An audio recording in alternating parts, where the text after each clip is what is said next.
Termiz tumani Kelajak mahallasi yoshlar yetakchisi sifatida faoliyat olib boryapman.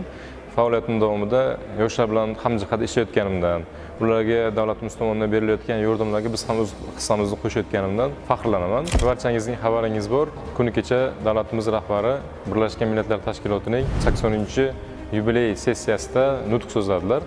Bu nutqda yoshlar masalalariga, xalqaro tinchlik masalalariga, ilm-fan rivojiga alohida e'tibor berildi.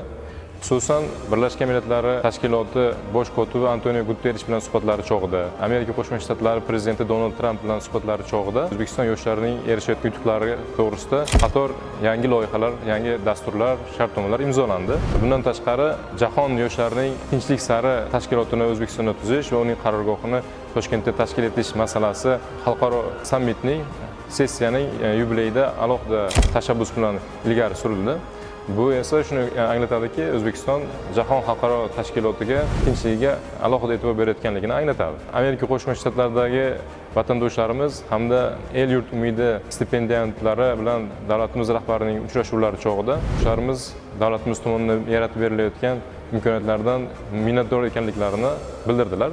Quvonarli jihati shundaki, ayni vaqtda Amerika Qo'shma Shtatlarining o'zida El yurt umidi jamg'armasi hisobidan o'qiyotgan yoshlarning soni 500 nafardan ziyod ekanligi bu juda ham quvonarli holat hisoblanadi.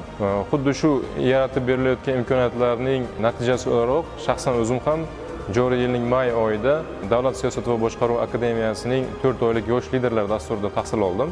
Tahsil jarayonida Janubiy Koreya Respublikasining Seul, Sejong va Chongju shaharlarida amaliyot o'tash dasturi bo'yicha xalqaro ko'rik tashkilotining dasturi e'lon qilindi. Bunda grant o'ynaldi, imtihonda muvaffaqiyatli o'tdim. Tahsil jarayonida ulardagi yoshlarga berilayotgan imkoniyatlar va bizdagi yaratilayotgan shart-sharoitlar juda ham o'xshashligi va O'zbekiston xalqaro miqyosda katta yutuqlarga erishayotganligi alohida e'tibor kasb etadi. Bizga berilayotgan imkoniyatlardan, shart-sharoitlardan prezidentimizga nihoyatda katta minnatdorchiligimni izhor etaman. Shu va shunga o'xshagan imkoniyatlar, shart-sharoitlar yaratib berilayotganligi uchun prezidentimizga chuqur minnatdorchiligimni izhor etaman.